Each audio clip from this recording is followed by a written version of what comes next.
Black delivery girl took 5 bullets for Korean Mafia king's mother. He made her his wife at the spot. A sharp crack tore through the Gangnam rain like a whip snapping against bone. For a split second, Jasmine didn't understand what had happened. The sugary, artificial sweetness of her peach bubble tea still lingered on her tongue, but it was instantly washed away by a sudden, overwhelming taste of copper. It flooded her mouth, thick and metallic, drowning out the world. Then, the force hit her. It wasn't a sting. It wasn't a prick. It was a sledgehammer aimed directly at her right shoulder. The impact spun her around, her heavy delivery boots skidding on the wet asphalt. Her helmet rattled against her skull. Before she could gasp, the second impact came. Fire. Pure, liquid fire erupted in her thigh, shattering the bone. Her leg simply gave out, collapsing under her weight like a wet paper towel. "Get down," her brain screamed. But she couldn't just drop. Directly in front of her, frozen in the headlights of the idling black sedan, stood the elderly woman she had just handed the bag of spicy rice cakes to. The woman was small, dressed in an elegant silk hanbok that cost more than Jasmine made in a year, and she was staring wide-eyed at the darkness of the alleyway. Jasmine didn't think. She didn't calculate the odds. She didn't wonder if her health insurance, which didn't exist, would cover this. She just moved. She threw her body forward, tackling the small woman, wrapping her arms around the silk and smelling jasmine perfume mixed with the ozone of gunpowder. Thud. The third bullet hit Jasmine's back, punching the air out of her lungs. Thud. The fourth tore through her side, grazing a rib. Thud. The fifth bullet slammed into her lower back, sending a shockwave of numbness down her spine. Jasmine hit the wet pavement hard, acting as a human shield, her body covering the elderly woman completely. The gravel dug into her cheek.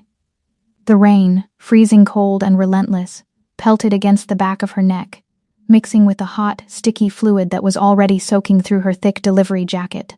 Tires screeched. An engine roared, sounding like a wounded beast, and the shooters sped away into the neon-lit night of Seoul. Then, silence. It was a heavy, suffocating silence. The only sound was the rain hissing against the streetlights and the ragged, wet gasping of Jasmine's own breath.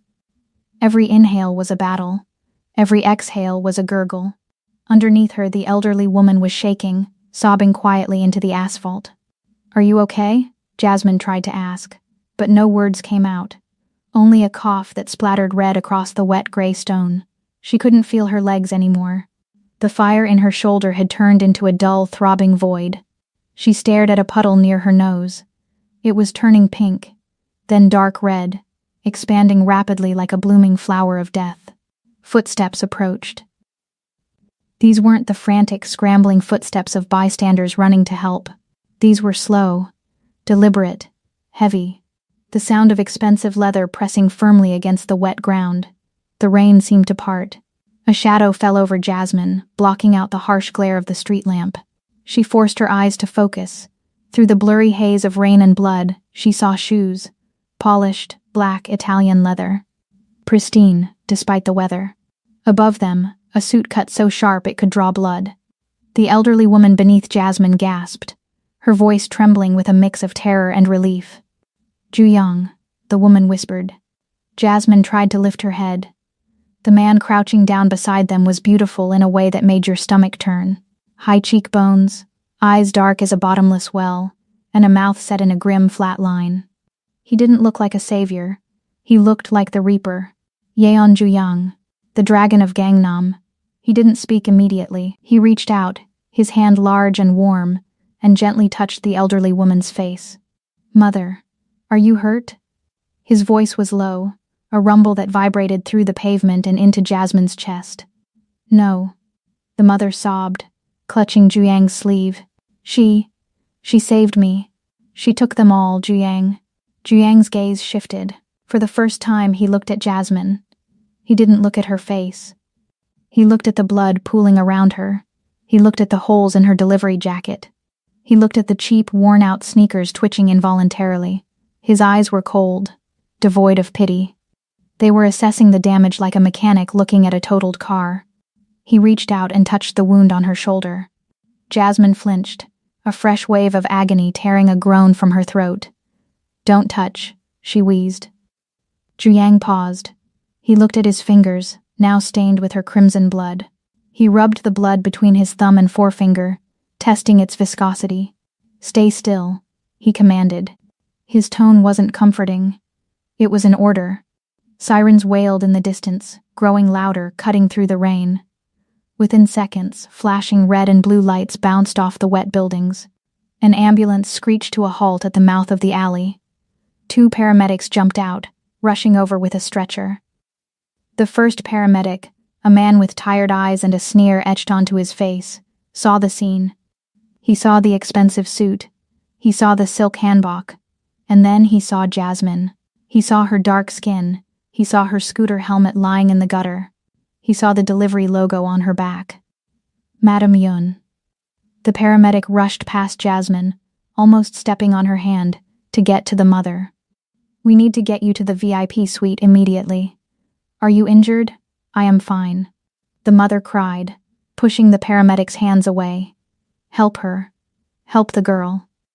The paramedic glanced down at Jasmine, with a look of utter boredom. He sighed, the sound loud and dismissive. He looked at his partner. "Secure the madam first," the paramedic barked. "We don't have space for the foreign trash in this unit. Call a public transport for her." "Wait," Jasmine tried to say. Her vision was tunneling. The edges of the world were turning black. "Help." The paramedic looked down at her. His boot collided with her delivery bag, which was lying next to her head. The bag tipped over. The plastic containers inside burst open. Spicy tteokbokki and fish cakes spilled out into the dirty, blood-filled rainwater. The food she had worked 2 hours to buy, the food she was delivering to pay her rent, was ruined. "Gross," the paramedic muttered. He kicked the bag further away, as if it were contaminated. "Look at this mess," he said, looking back at Zhu mother. "She is just a delivery girl, madam. Stop crying. These people, they are always causing trouble. She probably brought this violence here.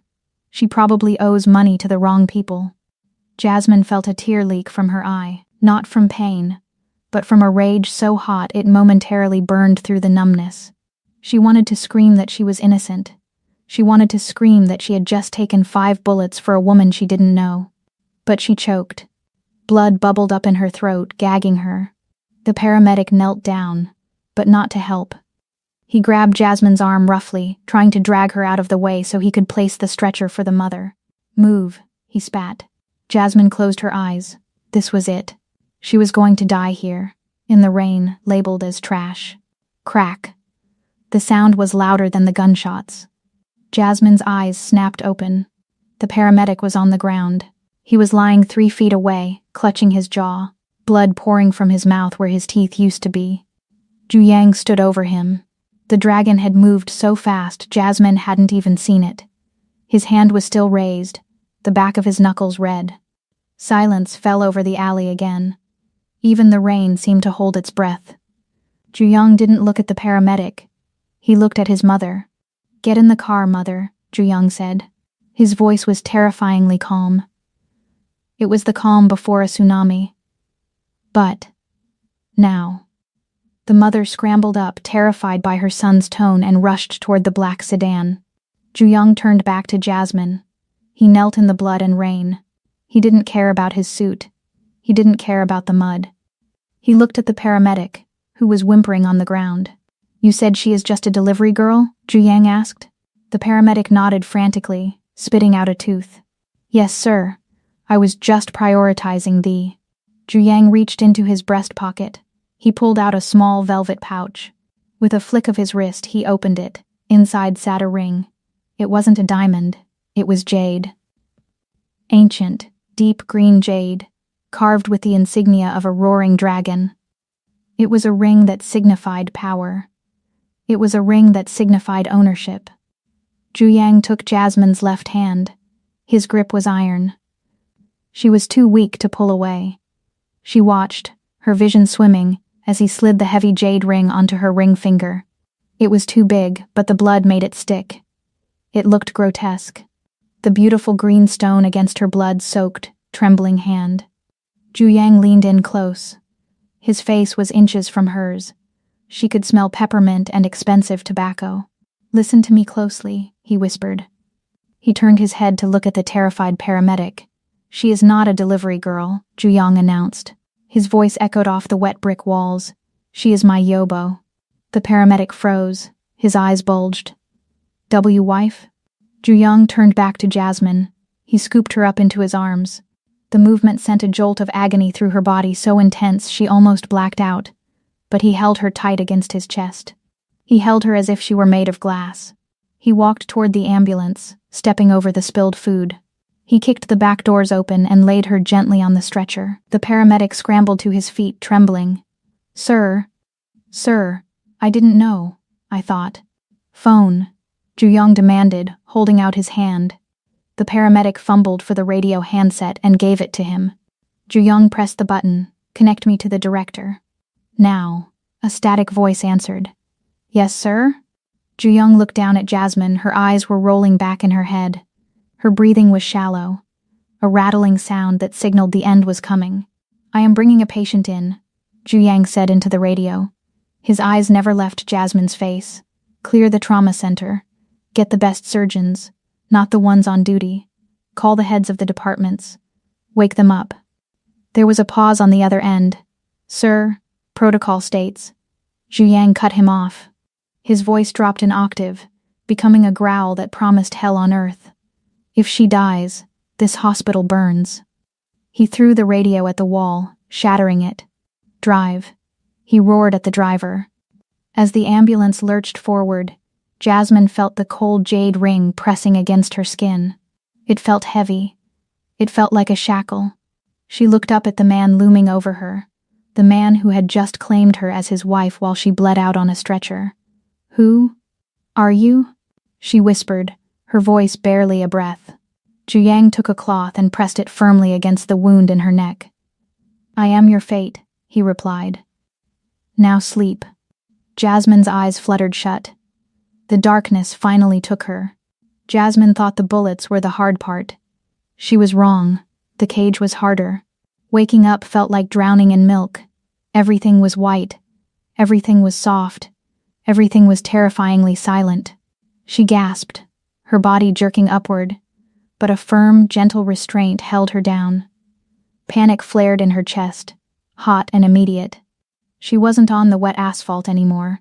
She wasn't smelling gasoline and blood. She smelled lavender and expensive, sterile air. She blinked, her eyes adjusting to the light. This wasn't a hospital room. It was a palace. Floor-to-ceiling windows revealed the sprawling, glittering skyline of Seoul at night. The curtains were velvet. The sheets covering her legs were silk, cooling against her feverish skin. She tried to move her right arm, but it was heavy. A cast. She looked down. Her shoulder was bandaged. Her thigh was wrapped tight. But the pain was distant, muffled by a heavy fog of painkillers. She turned her head. He was there. Zhu Yang sat in a leather armchair in the corner of the room. He had shed the blood-soaked suit jacket. Now, he wore a crisp white dress shirt, the sleeves rolled up to his elbows, revealing forearms that were corded with muscle and veined like marble. He was peeling an apple. The sound was the only thing in the room. Shick. Shick. Shick. The small paring knife glinted under the recessed lighting.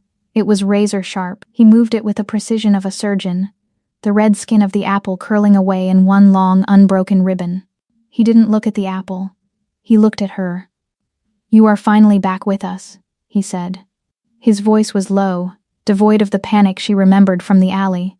It was smooth, dark, and heavy. Jasmine tried to speak. Her throat felt like sandpaper. "Water," she croaked. Zhu Yang didn't get up. He didn't ring a bell. He finished peeling the apple, sliced a piece off, and stabbed it with the tip of the knife. He stood up, towering over the bed, and walked toward her. He held the knife out. The slice of apple hovered inches from her lips. "Eat first," he commanded. "The sugar will help the shock." "I said water," Jasmine whispered, her defiance weak but present. Zhu Yang's eyes narrowed slightly. A flicker of amusement? Or irritation? It was impossible to tell. He lowered the knife, picked up a crystal glass from the bedside table, and held the straw to her lips. Drink. Slowly. Jasmine drank. The water was cold and clean. She gulped it down until he pulled the glass away. Enough, he said. You will get sick. He sat on the edge of the bed. The mattress dipped under his weight. He was too close. His presence sucked the oxygen out of the room. Where am I? Jasmine asked, pulling the silk sheet up to her chin. This isn't a public ward. Jiang sliced another piece of apple. No, he replied calmly. This is the VIP wing of the Asan Medical Center. I own this floor. Jasmine looked at the door. There were 2 men standing outside the glass, their backs to her. They were huge, wearing identical black suits and earpieces. Why are there guards? She asked. Jiang ignored the question. He held the apple slice to her mouth again. The tip of the knife was dangerously close to her bottom lip. Eat. Jasmine stared at the blade. Then she stared at his eyes. They were obsidian black, unreadable, and focused entirely on her mouth. She opened her lips and took the apple. It was sweet, crisp, and cold. She chewed and swallowed. I need to go, she said, trying to sit up. The room spun. Lie down, Jiang ordered. He didn't raise his voice, but the authority in it slammed her back against the pillows. My rent, Jasmine gasped, fighting the dizziness. I missed my shift. I lost the food. My boss? He's going to fire me. I have to call him. Where is my phone? Your phone is gone, Jiang said. He ate a slice of apple himself, chewing slowly. It was crushed in the chaos. I need a phone, Jasmine insisted. I have to explain. There is nothing to explain, Jiang interrupted. Your boss has been informed that you quit. What? Jasmine's eyes went wide. You told him I quit? You can't do that. I need that job. That was my only income. How am I supposed to pay for this? She gestured frantically around the luxurious room. I can't afford this. I don't have insurance for a suite. I don't even have insurance for a bandage. Jiang placed the knife on the table with a soft clink. He leaned forward, resting his elbows on his knees. He looked at her like one might look at a rare, confusing animal in a zoo. Money, he said, as if the word tasted bad. You are worried about money. I am poor, Jasmine snapped. We worry about money. That's how it works. Jiang reached out. His hand hovered over her face. Then he tucked a stray curl of her hair behind her ear. His fingers grazed her cheek. His skin was hot. You are not poor anymore, he said softly. Jasmine froze. What does that mean? Jiang sat back. You took 5 bullets for my mother. Do you know who my mother is? She is the woman in the handbok, Jasmine said. She is the matriarch of the Yeon Syndicate, Jiang corrected. And I am the dragon. In our world, a debt of blood is the heaviest chain a man can wear. You saved the most important life in my empire. He paused, letting the silence stretch. Your rent is paid. Your landlord has been persuaded to break your lease. Your belongings have been moved. Moved? Jasmine's heart hammered against her ribs. Moved where? Here, Jiang said simply. Or rather, to my estate. You cannot return to your apartment. Why not? Because you are dead, Jiang said. Jasmine stopped breathing. The shooters, Jiang continued, picking up the knife again. They are from a rival clan. They think they killed the delivery girl. They think you were just collateral damage. If they find out you survived, if they find out you saw their faces, they will come back to finish the job. He pointed the knife at the window, at the city lights. Out there, you are a target. Out there, you are a loose end. He turned the knife back to her. But in here, in my shadow, you are untouchable. Jasmine shook her head. This was insane. This was a movie plot. This wasn't her life. I am not staying with you, she said, her voice shaking. I am going to the police. I will get protection. Jiang laughed. It was a dark, dry sound. The police? He leaned in close again, his cologne filling her nose. The police answer to me. If you go to them, the file will disappear. You will disappear. He grabbed her hand, her left hand. Jasmine looked down. The jade ring was still there. It had been cleaned of blood, the green stone glowing dully under the hospital lights. It felt heavy on her finger, like an anchor. "Take it off," she whispered. "No," Ju-young said. "It's too big. It's ridiculous. I am not your wife." "You are what I say you are," Ju-young replied. His thumb rubbed over the dragon carving on the jade.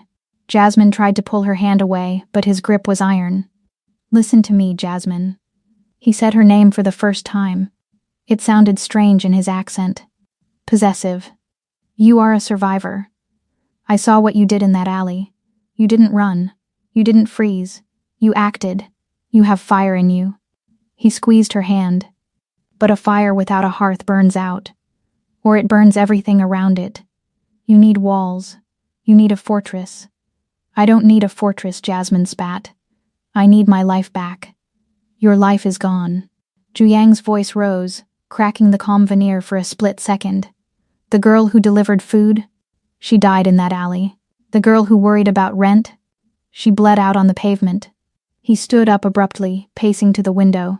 He looked out at the city, his back rigid. "You are in a new world now, my world, and my world is dangerous.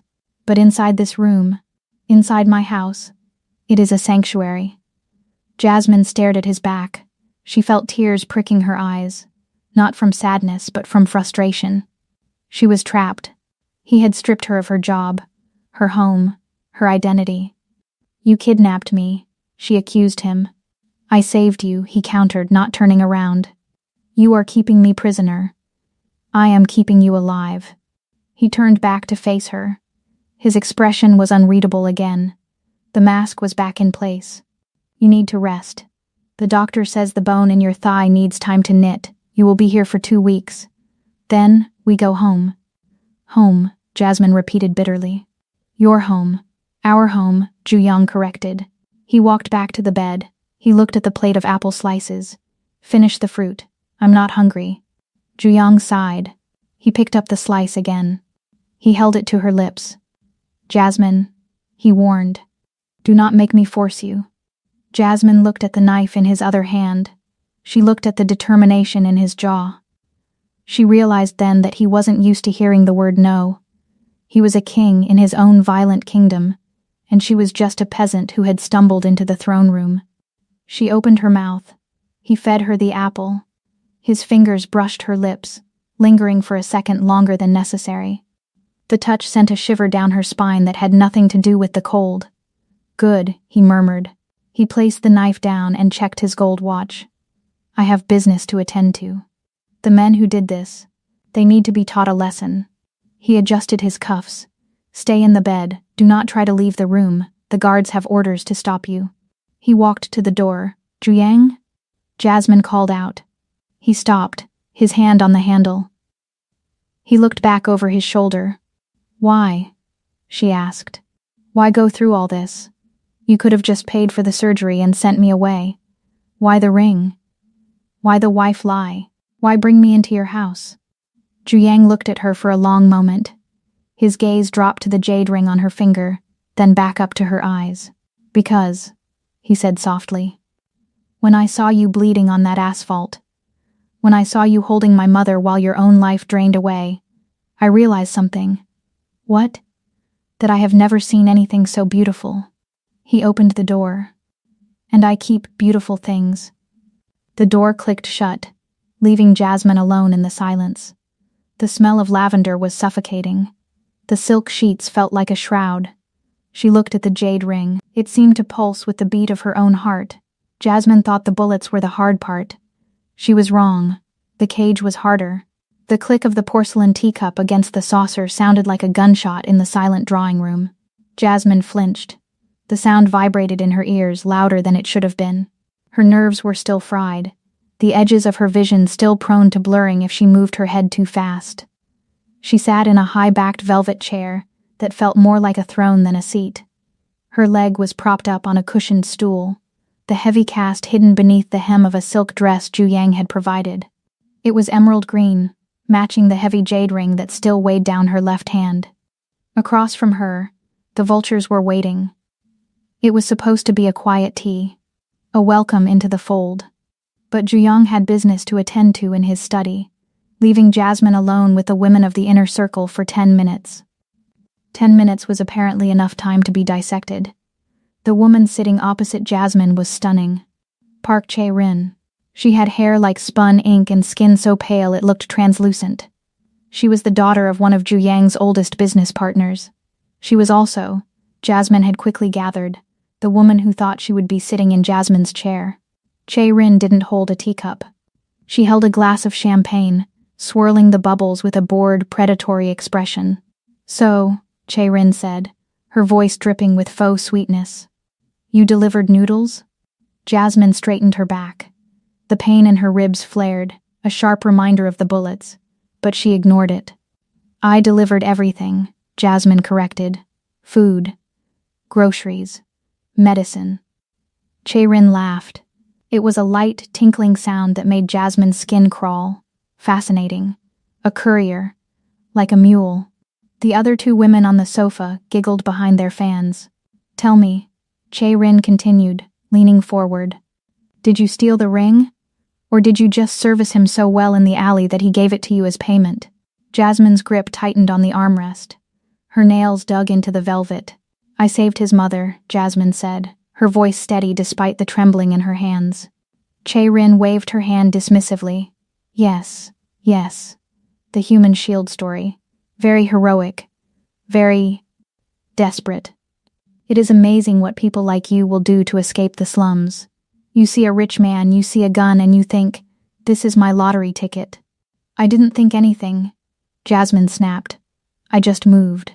Chae-rin took a sip of champagne.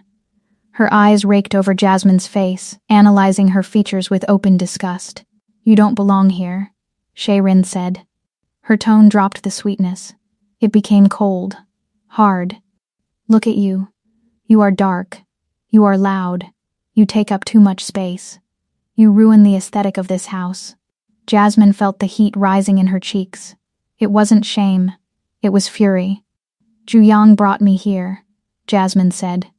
"Ju Yang brings strays home all the time," Chae-rin countered. "He likes broken things. He likes to fix them. But once he realizes that some stains cannot be washed out, he throws them away." She set her glass down on the marble coffee table. "You are temporary," Chae-rin hissed. "You are a novelty, a flavor of the month. Do you really think the Dragon of Gangnam is going to keep a delivery girl as his wife? You are disposable." The word hung in the air. Disposable. Jasmine opened her mouth to retort, to tell this woman exactly where she could shove her champagne flute, but the heavy oak doors of the drawing room swung open. Ju Yang walked in. The atmosphere in the room changed instantly.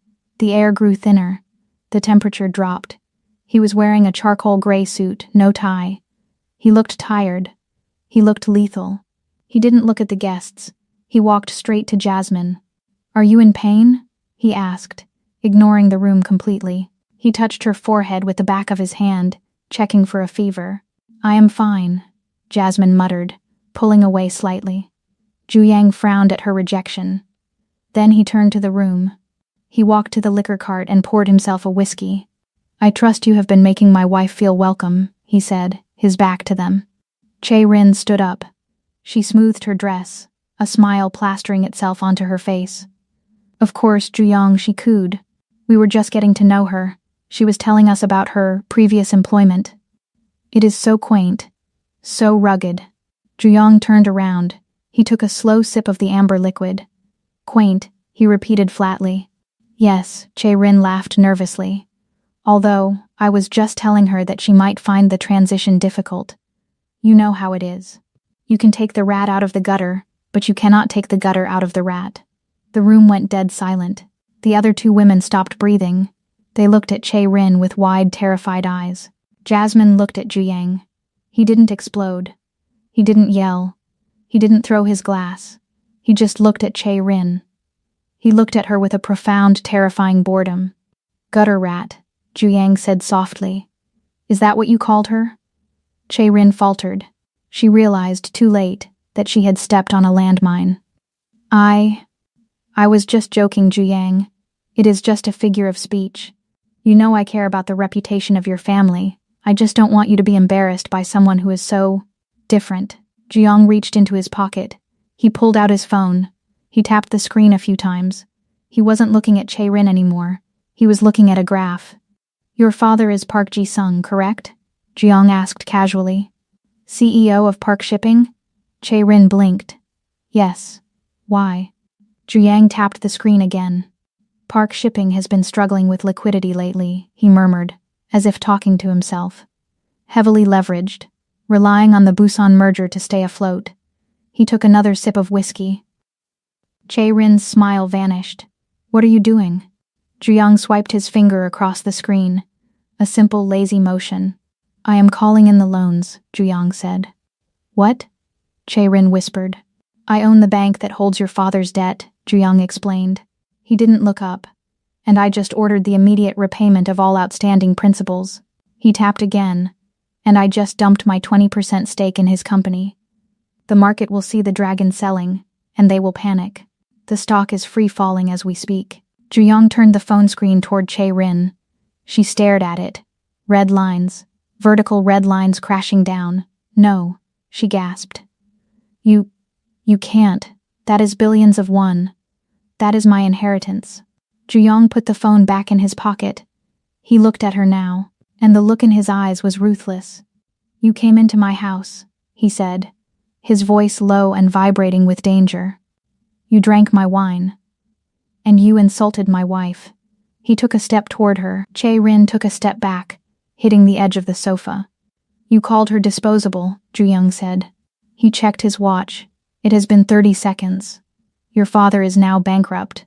The merger is dead. Your assets are being frozen. He took another step.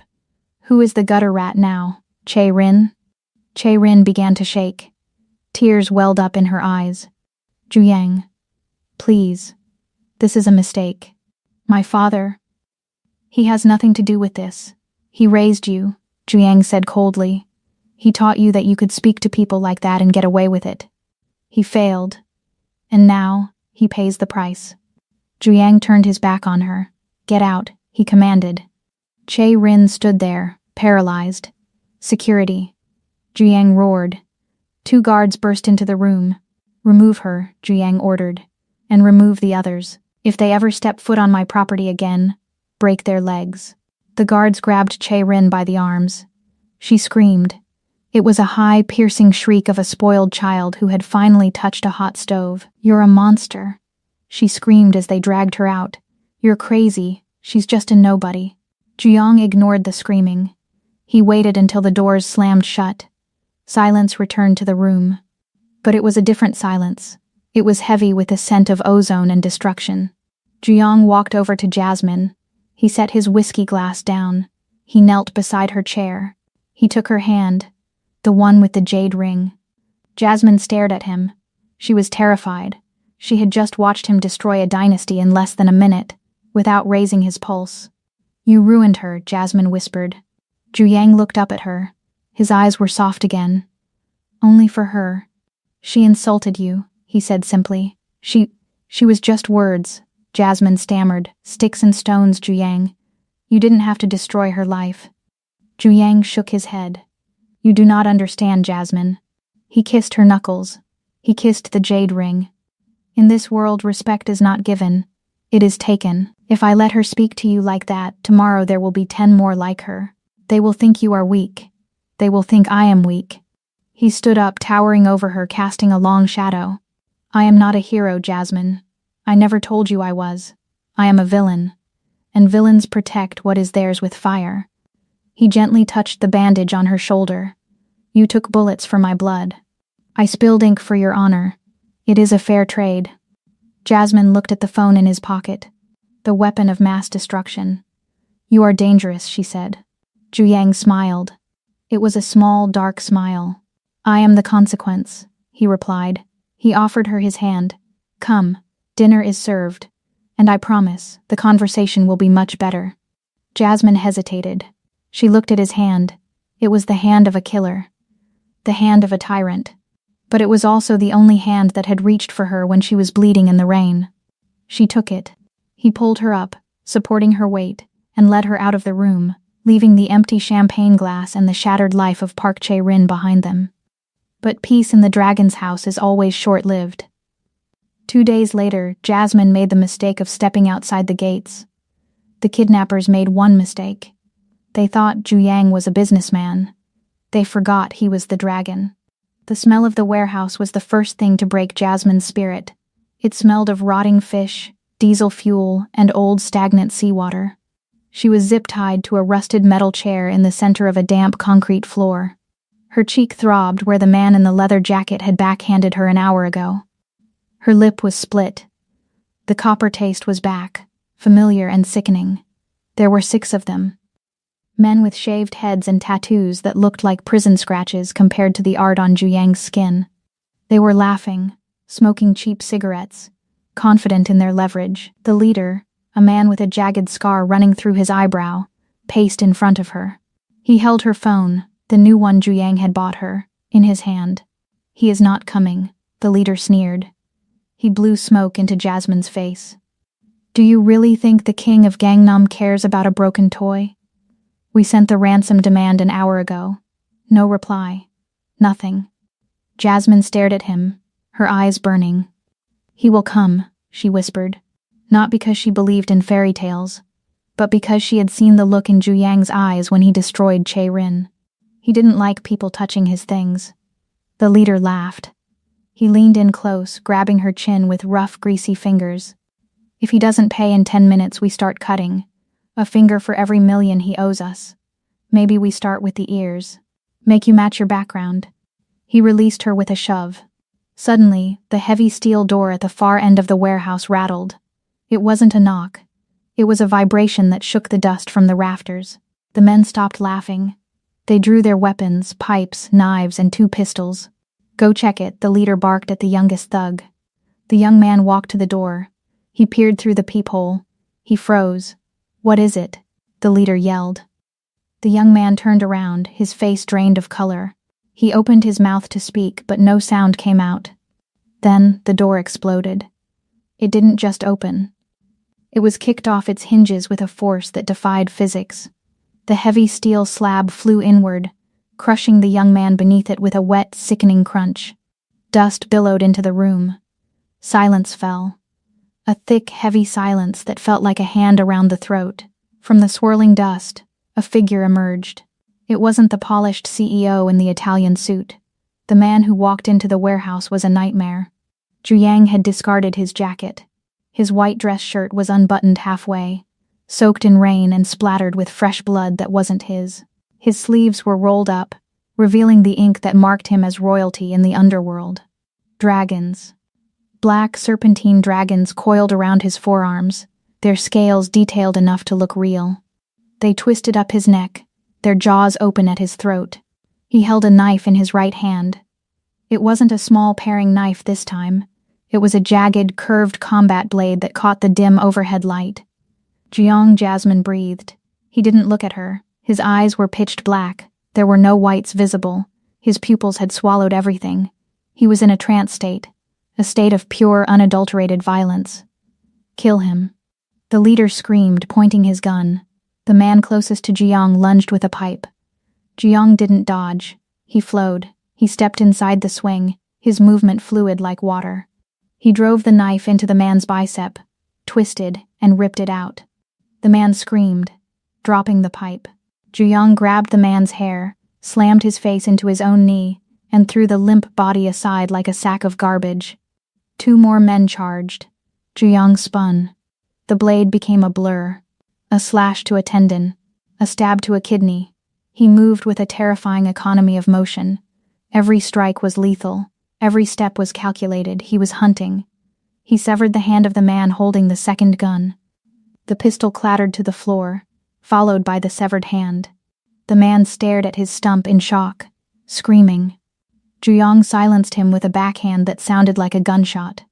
The man crumpled. The leader, the man with the scar, was now the only one left standing. He was trembling. He backed away, stumbling over his fallen comrades. He grabbed Jasmine, hauling her chair upright, and pressed the barrel of his gun against her temple. "Stop," the leader shrieked. His voice cracked. "Stop or I blow her brains out." Zhu Yang stopped. He stood amidst the carnage, 4 men lay groaning or silent around him. The floor was slick with red. Zhu chest heaved. He slowly wiped the blood from his blade onto his trousers. He looked at the leader. Then, his gaze shifted to Jasmine. He saw the split lip. He saw the red mark on her cheek where she had been struck. The temperature in the room seemed to drop 10 degrees. Zhu tilted his head to the side. The muscles in his neck jumped. The dragon tattoo on his neck seemed to writhe with the movement. "You have 3 seconds, Zhu said. His voice was a low growl. It didn't sound human. It sounded like gravel grinding together deep in the earth. "I'll kill her."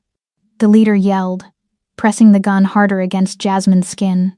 "I swear to God I'll kill her. Drop the knife." Zhu didn't drop the knife. He took a step forward. 1. Stay back. 2. The leader's hand was shaking so badly the gun barrel rattled against Jasmine's skull. "Please," Jasmine whispered. Zhu moved. He didn't run. He vanished. He closed the 20-foot gap in a heartbeat. The leader pulled the trigger. Click. Zhu hand was already there. He had jammed his thumb behind the hammer of the revolver, blocking the mechanism. The gun was useless. With his other hand, Zhu grabbed the leader's wrist. Snap. The sound of the wrist breaking was loud and dry, like a dead branch. The leader howled, dropping the gun. Zhu didn't let go. He spun the man around and slammed him face first into the concrete wall. He pinned him there with his forearm against the man's throat. Zhu leaned in close to the leader's ear. "Who put their hands on her?" Zhu whispered. The leader gagged, clawing at Zhu arm. I didn't, it was just business." Zhu pulled the man back and slammed him into the wall again, harder. Plaster crumbled. "I asked a question," Zhu hissed. "Who touched my wife?" The leader pointed a shaking finger at himself. "Me. It was me. I'm sorry. I didn't know." Zhu stared at him. His face was devoid of mercy. It was the face of a god looking at an insect. "You touched what is mine," Zhu said. He raised the knife. Jasmine looked away. She squeezed her eyes shut. She heard a wet thud. Then a scream that was cut short. Then a heavy slump of a body hitting the floor. Silence returned to the warehouse. Jasmine kept her eyes closed. She was shaking uncontrollably. The adrenaline was fading, replaced by cold terror. She wasn't scared of the kidnappers anymore. She was scared of the man breathing heavily 5 feet away from her. Footsteps approached. Wet footsteps. Something cold touched her cheek. Jasmine flinched violently. "Open your eyes," Zhu commanded. His voice was still rough, still holding the edge of the monster. Jasmine opened them. Zhu was kneeling in front of her. His shirt was ruined. His face was splattered with red speckles. But his eyes, the pitch black was receding. The pupils were shrinking. He was coming back. He held the knife in one hand, but he was using his other hand to gently touch her bruise. "Did they break anything?" he asked. Jasmine shook her head. "No, just bruises."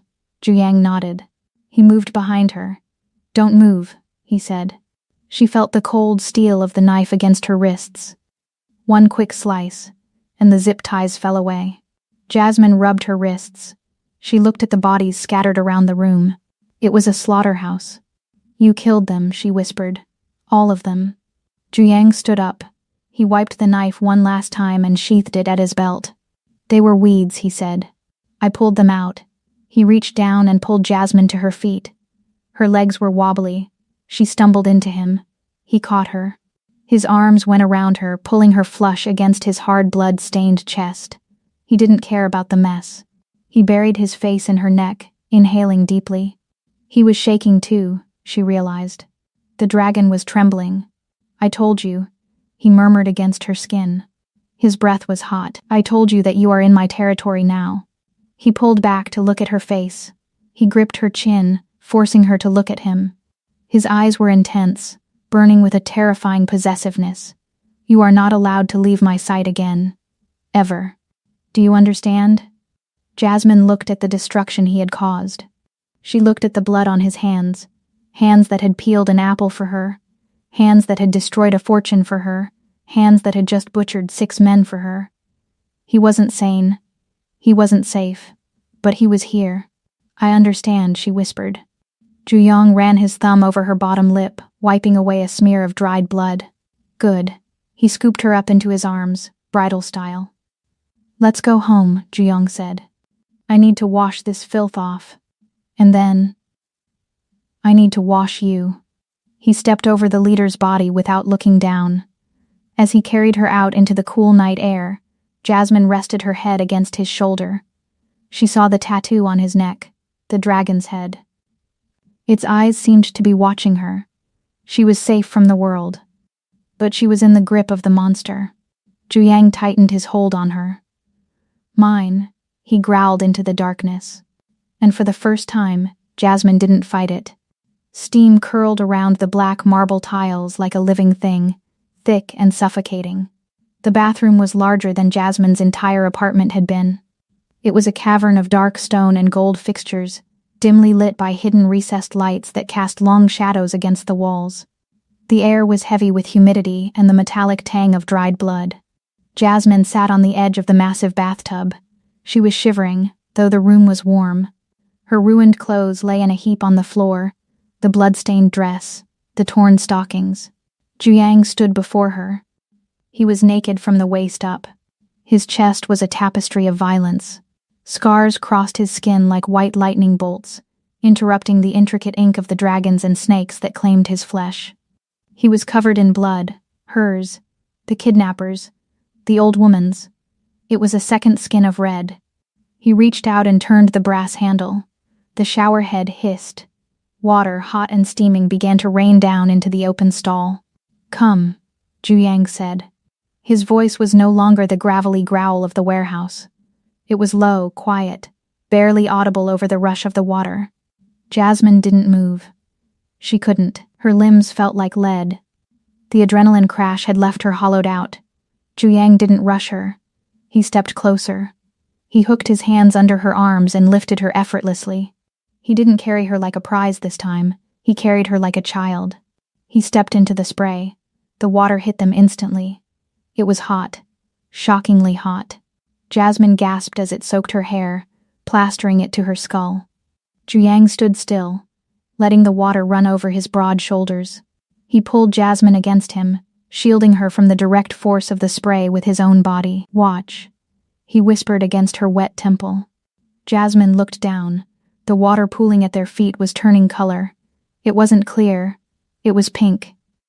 Bright, swirling pink that darkened to red as the dried blood on Juyang's skin and Jasmine's injuries began to dissolve. It looks like paint, Jasmine murmured, her teeth chattering. It is the past, Juyang corrected, washing away. He reached for a bottle of dark amber soap. He poured a dollop into his palm. It smelled of sandalwood and oud, earthy, grounding scents. He began to wash her. He started with her arms. His large, calloused hands moved with a gentleness that didn't make sense. These were the same hands that had snapped a man's wrist like a twig less than an hour ago. These were the hands that had held a knife to a throat. Now, they were soft, reverent. He lathered the soap over her bruised wrists. He traced the purple marks left by the zip ties. Does it hurt? He asked, his eyes focused on the bruise. No. Jasmine lied. It burns. Juyang paused. He brought her wrist to his lips and kissed the bruise. The water cascaded over his head, dripping from his nose and chin, but he didn't blink. I will find the manufacturer of those ties, he muttered against her skin, and I will burn their factory down. Jasmine let out a breathy, hysterical laugh. You can't burn down a factory because of plastic ties, Juyang. I can burn down the world if it hurts you, he replied. He wasn't joking. He moved to her neck. He washed away the grime, the sweat, the fear. He was meticulous. He cleaned behind her ears. He cleaned the hollow of her throat. Jasmine closed her eyes. The heat of the water and the rhythm of his hands were lulling her into a trance. Why? She asked. Juyang stopped. His hands rested on her shoulders, his thumbs tracing her collarbones. Why what? He asked. Why me? Jasmine opened her eyes. She looked up at him through the steam and wet lashes. I'm nobody, Juyang. I'm a delivery girl. I have debt. I have no family. I have nothing to offer you. You have an empire.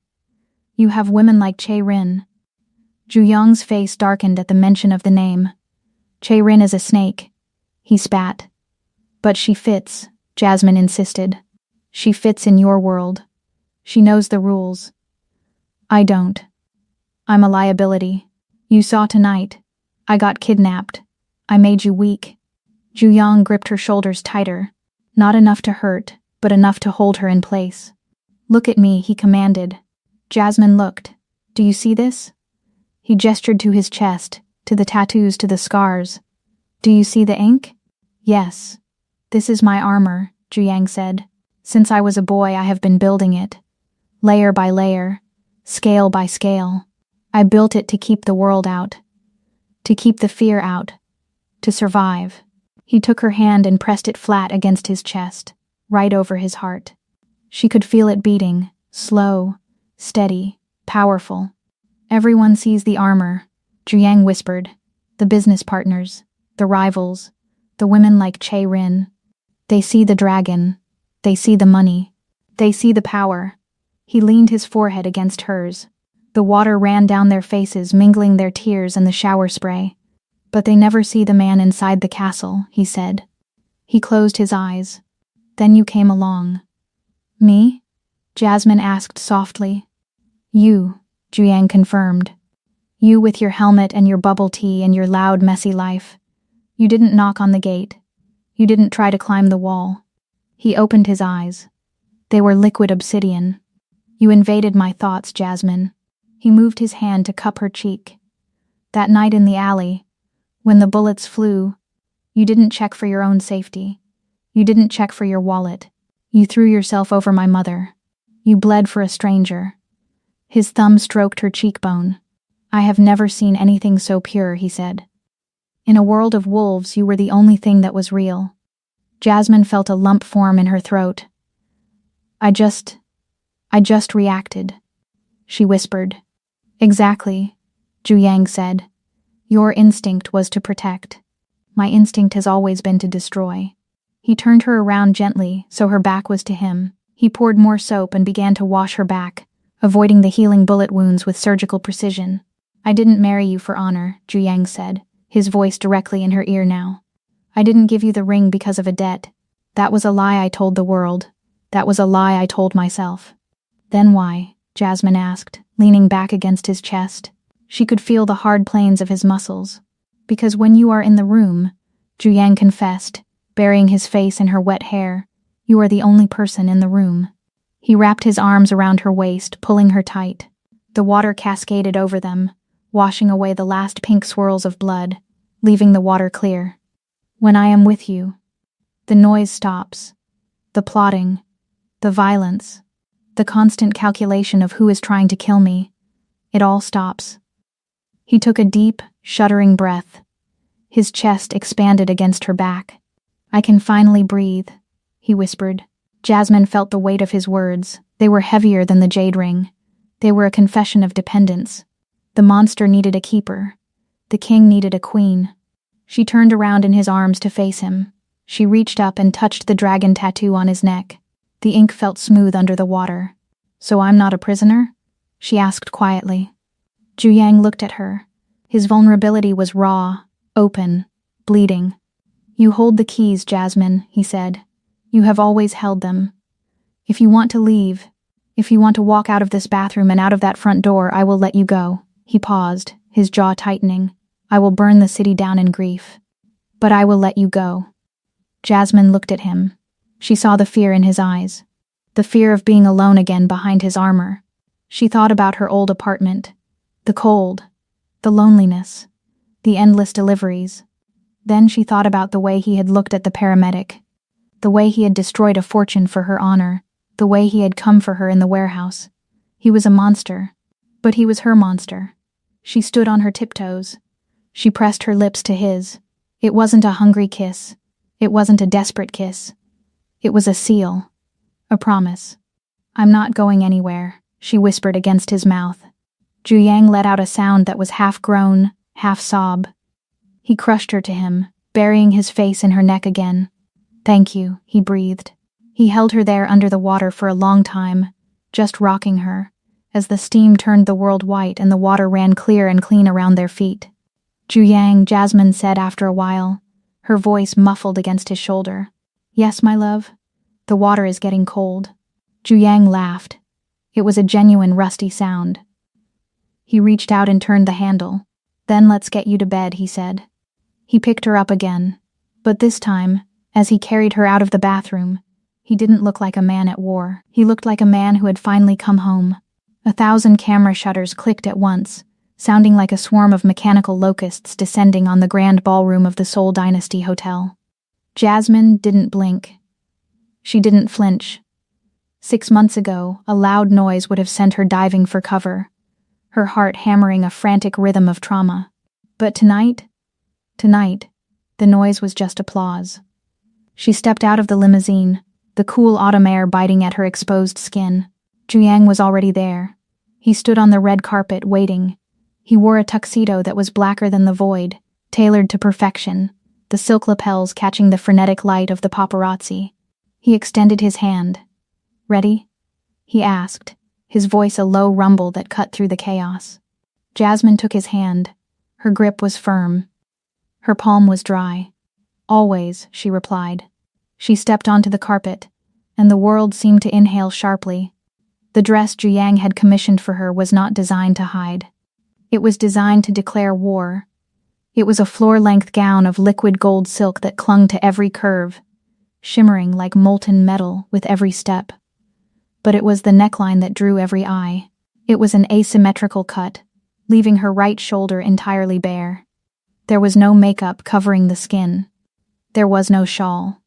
There, stark and raised against her dark, glowing skin, was the star-shaped scar where the first bullet had shattered her shoulder. It wasn't ugly. It was a map of survival. A reporter thrust a microphone over the velvet rope, nearly hitting a security guard. "Mrs. Yun, Mrs. Yun," the reporter shouted, desperate.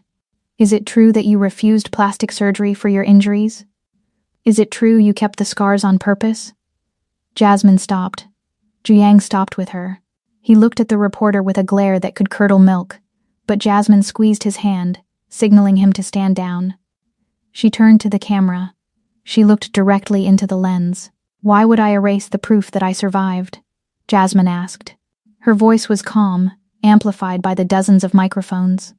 The reporter stammered. "Well, most women, in your position, they want to look perfect." Jasmine smiled. It was the smile of a woman who had looked death in the face and laughed. "Perfection is boring," she said. "Survival is dignified." She turned back to Juyang. "Shall we?" she asked. Juyang looked at her with a mixture of awe and terrifying pride. He brought her hand to his lips and kissed the jade ring that still sat heavy on her finger. "Lead the way, my queen," he murmured. They walked into the ballroom. The heavy doors swung open, and the chatter of Seoul's elite died instantly. 300 heads turned.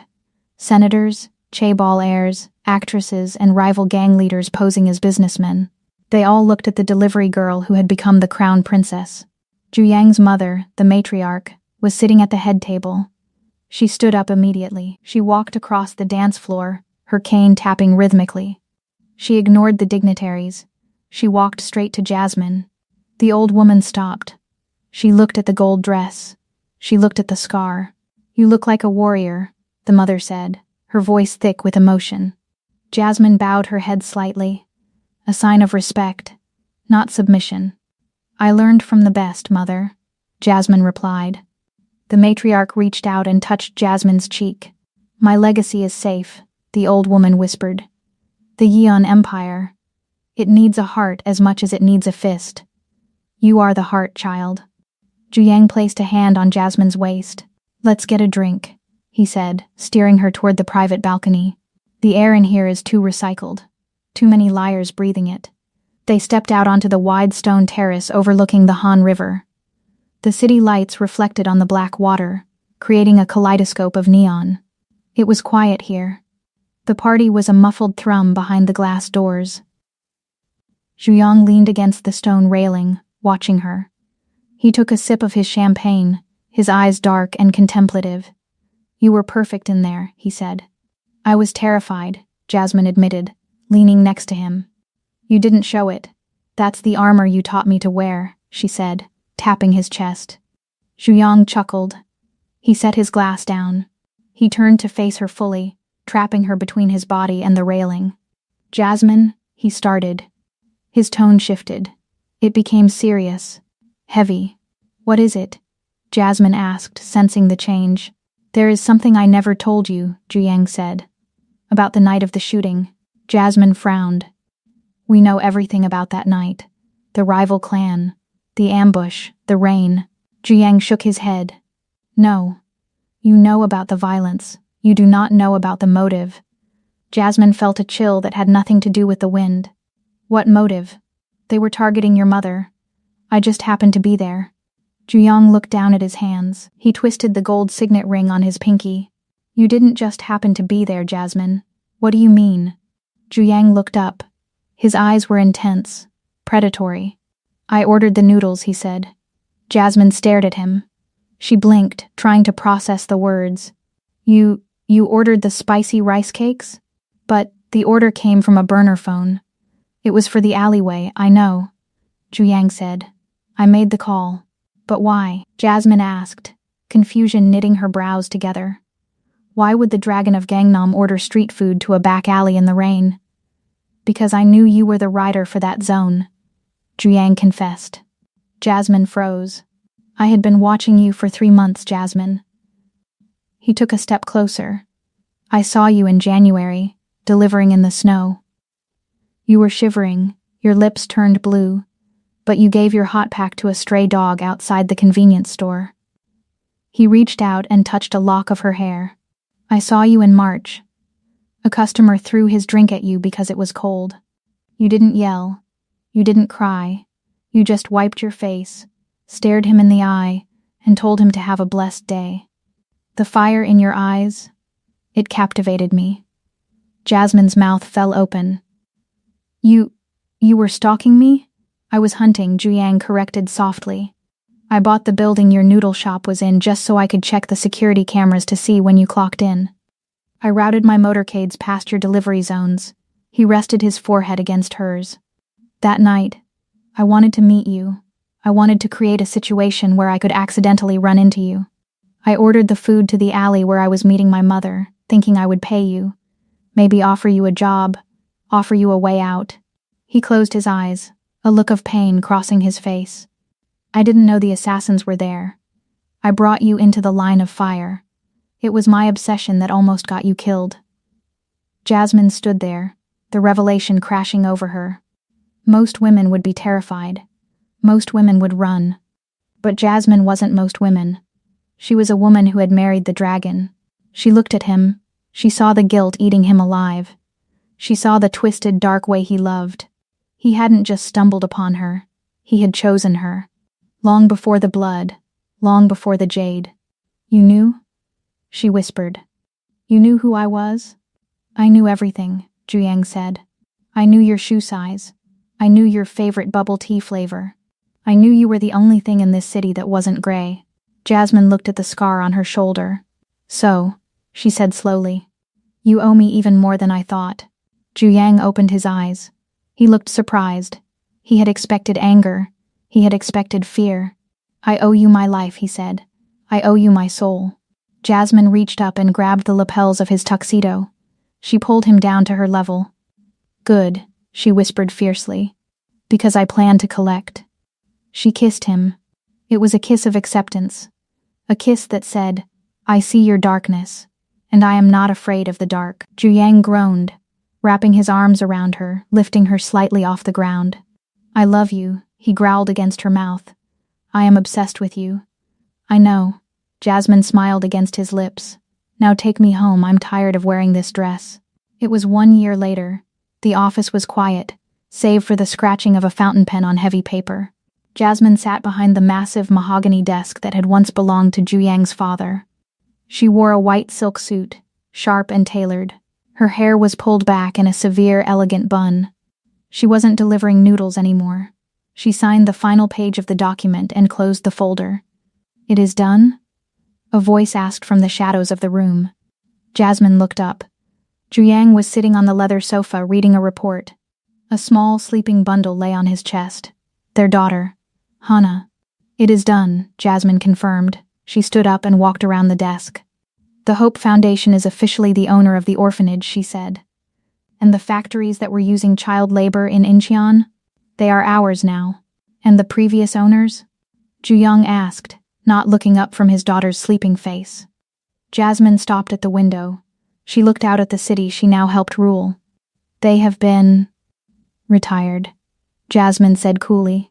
They signed the transfer deeds. They realized that fighting the Yeon Syndicate was bad for their health. Zhu smiled. It was a proud smile. Real justice, he mused. You have a knack for it, Yobo. Jasmine walked over to him. She ran a hand over the baby's soft black hair. I learned that power without purpose is just bullying, Jasmine said. We have the power. We might as well clean up the gutter I came from. Zhu looked up at her. You don't come from the gutter, he said fiercely. You come from the stars. Jasmine laughed softly. You are getting soft, dragon. Only for you, he promised. Only for you and Hana. He reached out and took her hand. The jade ring clicked against his wedding band. She owns the empire, Zhu said, looking at the baby. But you own the emperor. Jasmine sat down next to him. She leaned her head on his shoulder, watching the rise and fall of her daughter's breath. She thought about the rain. She thought about the bullets. She thought about the cage that had turned into a throne. She had lost her old life. She had lost her anonymity. But she had gained a kingdom. She looked at the camera, breaking the fourth wall for just a second, her eyes gleaming with the secret of a woman who had tamed a monster. She smiled. What would you ask for if you saved a king?